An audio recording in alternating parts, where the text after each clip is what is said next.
Hello ladies and gentleman, वक्त हो चला है आपके फेवरेट स्विच बुलेटिन का।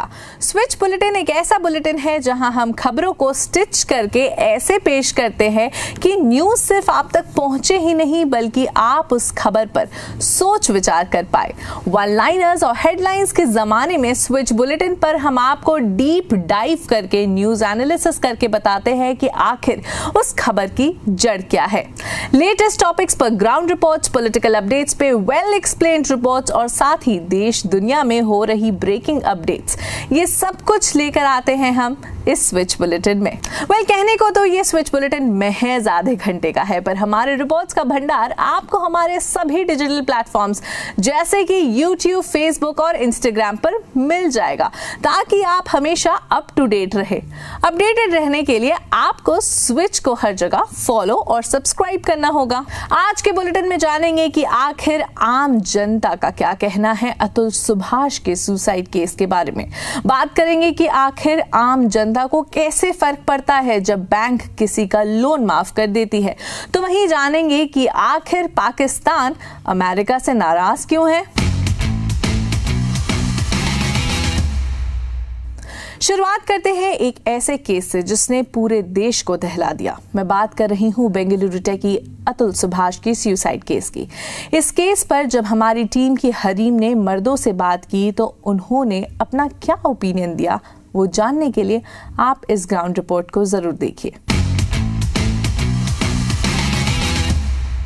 अतुल सुभाष के सुसाइड केस ने मेल्स की मेंटल हेल्थ को लेकर कई तरह के सवाल खड़े कर दिए हैं। क्या हम एज अ सोसाइटी मेल्स की मेंटल हेल्थ को लेकर उतने सेंसिटिव नहीं हैं जितना फीमेल्स के लिए हैं? और क्या पार्टनर्स एक दूसरे को इस लेवल तक टॉर्चर कर सकते हैं कि सुसाइडल थॉट्स आने लगे? इसी पर बात करेंगे वीडियो में, सो लेट्स स्टार्ट। क्या आपको लगता है कि कई बार पत्नियां जो हैं वो गलत होती हैं और पति इसकी वजह से परेशान रहते हैं?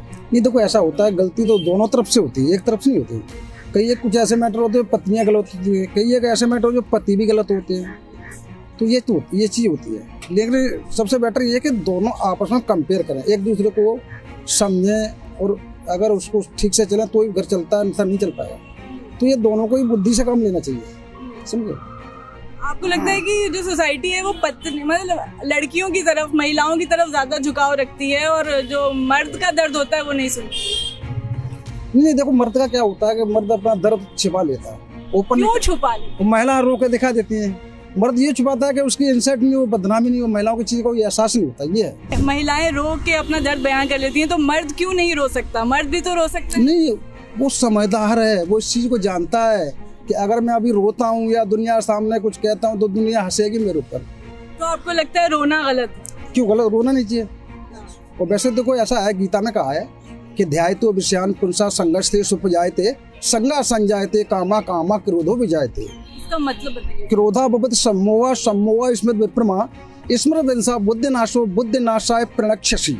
भगवान कृष्ण कह रहे हैं कि हे अर्जुन, सामान्य पुरुष कामना की आसुर रखता है और कामना से आसुत, आसुत से मोह, मोह से मोह बढ़ता है, मोह से मोह की इच्छा पूर्ण न होने के कारण मनुष्य को क्रोध बचता है और क्रोध उपजने के उपरांत मनुष्य को विषय की कामना और तेज हो जाती है, उत्तेजित हो जाती है और विषय की कामना उत्तेजित होने के कारण मनुष्य की बुद्धि भटक जाती है, मनुष्य की बुद्धि का विनाश हो जाता है और ऐसे मनुष्य का सर्वनाश हो जाता है।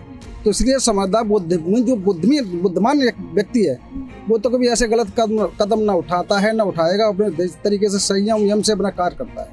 अच्छा, मतलब दिल की बात अगर आपने बयान कर दी, अगर आप रो दिए तो फिर चीजें गड़बड़ हो जाती हैं, फिर रोना ही नहीं चाहिए। नहीं। यही अपने अंदर इस चीज को रखना चाहिए और उसके बाद विचार विमर्श करना चाहिए।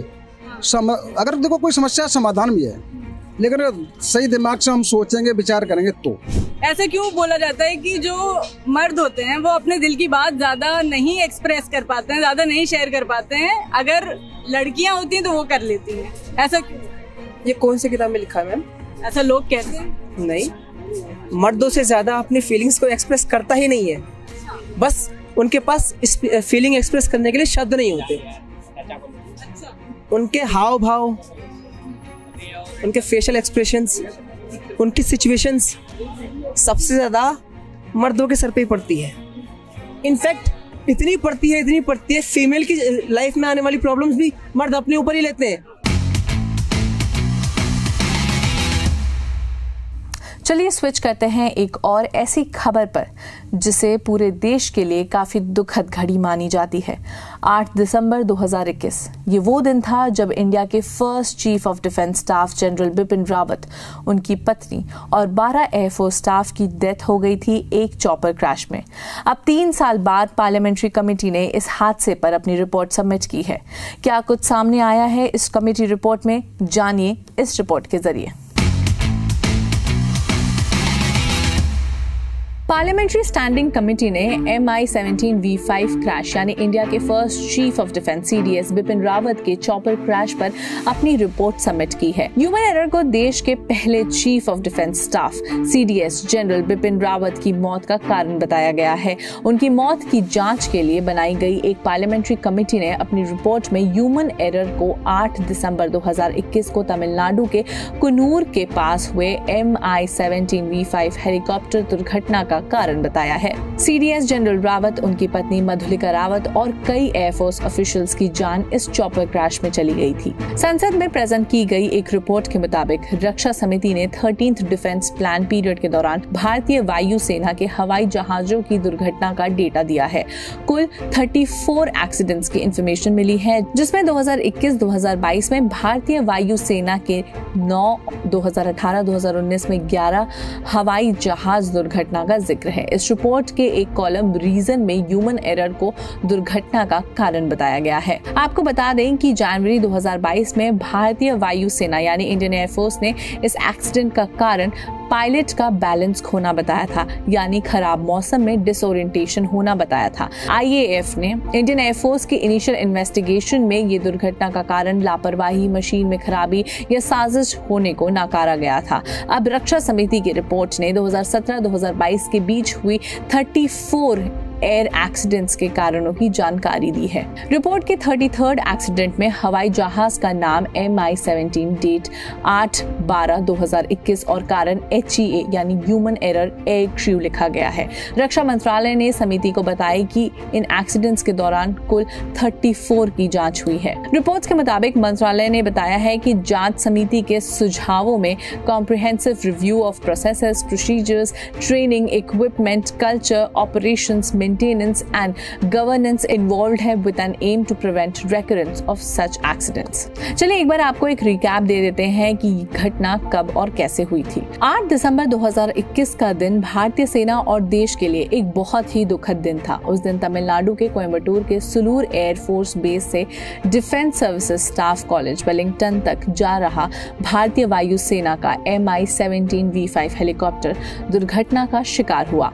इस हेलीकॉप्टर में chief of defence staff general Bipin Rawat, उनकी पत्नी मधुलिका रावत और दूसरे 12 सेना कर्मियों की मौत हो गई। हवाई अड्डे से उड़ान भरने के थोड़ी देर बाद ही हेलीकॉप्टर पहाड़ी इलाके में जा टकरा गया। जनरल रावत, उनकी पत्नी और दूसरे 11 सेना कर्मियों की तुरंत ही मौत हो गई। इस दुर्घटना के बाद सिर्फ एक सर्वाइवर बचे, जिनका नाम शौर्य चक्र receiver group captain Varun Singh था, जिन्हें हॉस्पिटल में एडमिट करवाया गया। अनफॉर्चुनेटली एक हफ्ते के अंदर ही उनकी भी डेथ हो गई। इस रिपोर्ट में दूसरे एयर एक्सीडेंट्स के कारणों पर भी चर्चा की गई है, एक्सप्लेन किया गया है, इस उम्मीद में कि इन फ्यूचर ऐसे डेडली एक्सीडेंट्स ना हो और इन पर रोक लगाया जा सके। ह्यूमन एरर को जनरल बिपिन रावत के चॉपर क्रैश का मूल कारण बताया गया है इस रिपोर्ट में। अब एक ऐसी रिपोर्ट पर स्विच करते हैं जिससे आई एम श्योर हम सबको फर्क पड़ता है। एक रीसेंट रिपोर्ट के अकॉर्डिंग पिछले 10 सालों में इंडियन बैंक्स ने 12 लाख करोड़ का लोन माफ किया है। इस लोन माफी से आम जनता को कैसे फर्क पड़ता है, ये सब कुछ जानिए स्वर्णा की रिपोर्ट से। पिछले 10 सालों में इंडियन बैंक्स ने 12 लाख करोड़ के लोन को राइट ऑफ किया है। तो इसका मतलब क्या हुआ? क्या बैंक के पास अब वो पैसे वापस नहीं आएंगे? क्या बैंक उस पैसे की रिकवरी नहीं करेगा? आम जनता जिनका अकाउंट उन बैंकों में है, उनके ऊपर इसका क्या असर पड़ता है? इन सब के बारे में बात करेंगे इस वीडियो में। तो पिछले 10 सालों में इंडियन बैंक्स ने करीब 12 लाख करोड़ रुपए राइट ऑफ किए हैं, जिसका मतलब ये है कि बैंक ने पैसे माफ कर दिए हैं, जिसमें पब्लिक सेक्टर के बैंकों का भी नाम शामिल है। यहाँ पे सवाल ये है कि किस बैंक ने कितने पैसे माफ किए हैं और क्या ये पैसे बैंक वापस रिकवर नहीं करेगा? तो इस लिस्ट में सबसे पहले नाम है SBI का। हम सब ये जानते हैं कि SBI देश का एक बहुत बड़ा बैंक है। तो SBI ने पिछले 10 सालों में 2 लाख करोड़ रुपए माफ़ किए हैं। वहीं अगर हम पंजाब नेशनल बैंक की बात करें तो उन्होंने 94,000 करोड़ रुपए जो थे वो माफ़ किए। अब यहाँ पर सवाल ये भी है कि बैंकों को ऐसा क्यों करना पड़ता है? अब कोई भी बैंक अगर वो किसी को लोन देगा तो जाहिर सी बात है कि बैंक ज़रूर ऐसा चाहेगा कि उसको पैसे इंटरेस्ट के साथ वापस मिले। लेकिन मान लीजिए किसी ने बैंक से 1000 रुपये लोन लिए हैं। इतने कम पैसे वैसे कोई लेता नहीं है, लेकिन उदाहरण के लिए आपको समझा रही हूँ। तो मान लीजिए कि उस इंसान को इंटरेस्ट के साथ 1100 रुपये वापस बैंक को चुकाने हैं और वो इंसान 1100 रुपये तो दूर 1000 रुपये भी बैंक को नहीं चुका पा रहा है। तो ऐसे में बैंक जो है वो 3 महीने तक का इंतजार करेगा और उसके बाद बैंक उसे NPA यानी कि नॉन परफॉर्मिंग एसेट डिक्लेयर कर देगा। जैसे हमने बहुत सारे स्कैम के मामले में देखा, बैंक किस तरह से पहले NPA डिक्लेयर करती है, जैसे कि SBI ने विजय माल्या को NPA डिक्लेयर किया था। अब सवाल यहाँ पर यह भी है कि बैंक ऐसे पैसे माफ़ क्यों करती है? तो बैंक जब भी ऐसे पैसे माफ़ करती है उसका मतलब ये हुआ कि बैंक का जो भी बैलेंस शीट होगा उसमें से ये अमाउंट जो है वो बैंक हटा देती है। ये लोन बैंक के लिए एसेट की तरह काम करता था, लेकिन जब बैंक को लगता है कि ये पैसे वापस नहीं मिलने वाले हैं तो इस एसेट को bank non performing asset declare कर देती है, जिससे कि बैंक इस अमाउंट को अपने बैलेंस शीट से हटा सके और जो बैंक का बैलेंस शीट है वो सही हो सके।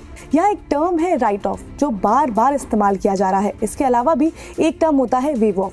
तो इन दोनों टर्म्स के बीच में अंतर क्या है वो भी आपको बता देते हैं। तो जब कभी भी बैंक ऐसे अमाउंट को राइट ऑफ करती है तो इसका मतलब ये नहीं हुआ है कि बैंक उस पैसे को अब वापस नहीं लेगी। इसका मतलब ये होता है कि बैंक का जो बैलेंस शीट है उस बैलेंस शीट से इस अमाउंट को हटा दिया जाता है, लेकिन बैंक इस पैसे की रिकवरी पीछे से ज़रूर कर रही होती है। इसको पूरी तरह से माफ़ नहीं किया जाता है। लेकिन वहीं अगर हम वेव ऑफ की बात करें तो वेव ऑफ का मतलब होता है कि बैंक उन सभी पैसों को माफ़ कर देती है। हम अक्सर ऐसा देखते हैं कि चुनावी कैंपेन के दौरान में जो पॉलिटिकल पार्टीज़ होती हैं वो ये प्रॉमिस करते हैं कि अगर वो चुनाव जीत जाएंगे तो वो किसानों का जो कर है, जो उन्होंने लोन लिया हुआ है, वो उसको माफ़ करवा देंगे, यानी कि किसानों को पैसे वापस बैंक को नहीं चुकाने पड़ेंगे। तो अगर हम इसकी बात करें तो ये वेव ऑफ टर्म में आएगा। तो अब अगर कोई भी ये बोले कि इस बैंक ने इतना अमाउंट जो है वो राइट ऑफ किया है तो इसका मतलब ये बिल्कुल भी नहीं है कि बैंक जो है वो पैसे भूल गई है। इसका मतलब बस इतना है कि जो बैंक का बैलेंस शीट है उस बैलेंस शीट से इस अमाउंट को वहाँ से हटा दिया गया है, लेकिन बैंक इस पैसे की पूरी जो है वो रिकवरी करती रहेगी। तो अब आई होप आप ये समझ गए होंगे जो बार बार इस तरह के टर्म इस्तेमाल किए जाते हैं कि बैंक ने इतना का लोन माफ़ कर दिया, बैंक ने XYZ अमाउंट का लोन माफ़ कर दिया, तो उसका मतलब क्या होता है। लेकिन अगर यहाँ पर राइट ऑफ की जगह वेव ऑफ शब्द का इस्तेमाल किया जाता है तब इसका मतलब ज़रूर होता है कि बैंक ने पूरा का पूरा अमाउंट जो है वो माफ़ कर दिया। हालांकि ऐसा बहुत कम ही देखने को मिलता है, लेकिन ऐसा होता है। तो अब आई होप आप ये समझ गए होंगे कि राइट ऑफ और वेव ऑफ के बीच का भी अंतर क्या है। बैंक्स ने तो लोन माफ कर दिया, लेकिन अमेरिका शायद पाकिस्तान को इस बड़ी गलती के लिए कभी माफ ना कर पाए। ये बड़ी गलती है पाकिस्तान का long range ballistic missile test करना। अमेरिका ने पाकिस्तान के बैलिस्टिक मिसाइल टेस्टिंग पर सैंक्शन लगा दिया है। सैंक्शन क्यों लगाया अमेरिका ने पाकिस्तान पर और इसके बदले पाकिस्तान ने किस तरह रिएक्ट किया, सब कुछ जानिए इस रिपोर्ट के जरिए।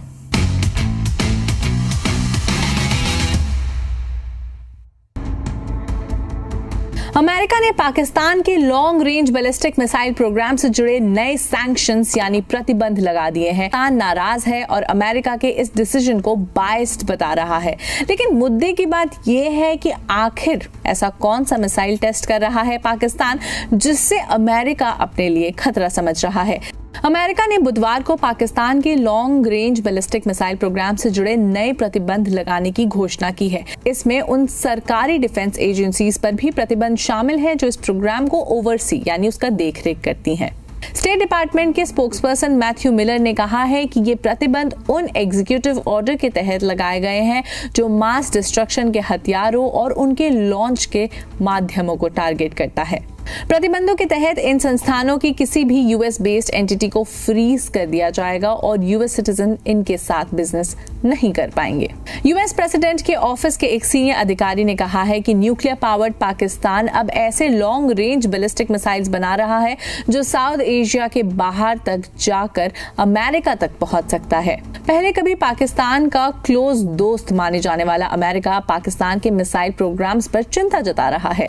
US deputy national security adviser John Finer ने कहा है कि सबसे जरूरी सवाल यह है कि पाकिस्तान अपने बैलिस्टिक मिसाइल प्रोग्राम के पीछे कौन सा गोल रख रहा है।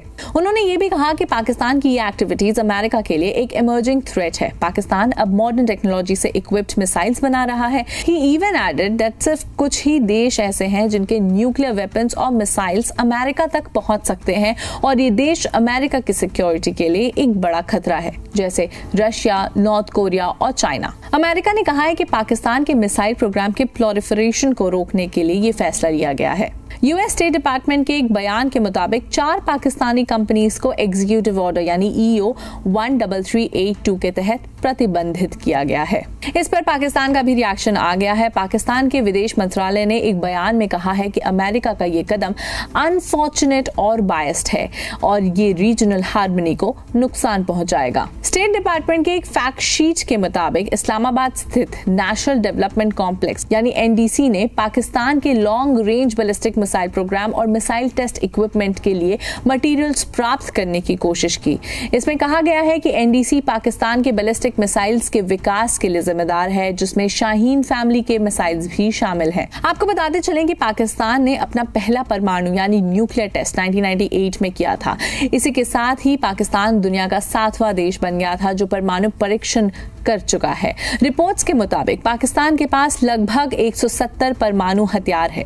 इस्लामाबाद ने नॉन प्रोलिफरेशन ट्रीटी यानी NPT पर साइन करने से मना कर दिया है, जो कि परमाणु हथियारों के यूज और स्प्रेड पर इंटरनेशनली रोक लगाता है। Other US sanctions में affiliates international, Akhtar and sons private limited and Rockside enterprises शामिल हैं, जो सभी कराची में स्थित हैं और NDC के साथ बहुत ही करीबी से काम करते हैं।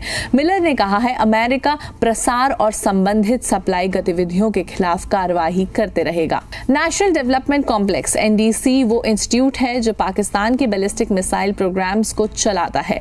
ये इंस्टीट्यूट शाहीन वर्जन के मिसाइल्स को भी बना चुका है। अब देखिए, कुल मिलाकर बात साफ है, पाकिस्तान के लॉन्ग रेंज बैलिस्टिक मिसाइल्स की टेस्टिंग को अमेरिका अपने लिए खतरा मान रहा है, इसलिए उसने पाकिस्तान पर सैंक्शंस लगा दिए हैं। इस वक्त पाकिस्तान बौखलाया हुआ है। वो आगे क्या कदम उठाएगा ये तो आने वाला वक्त ही बताएगा।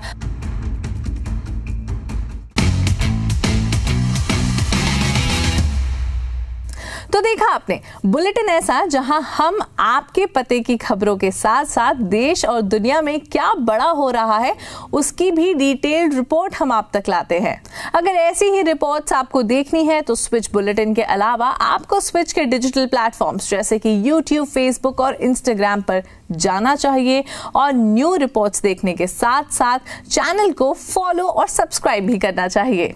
चलिए मिलते हैं अगले स्विच बुलेटिन में। Till then keep watching switch.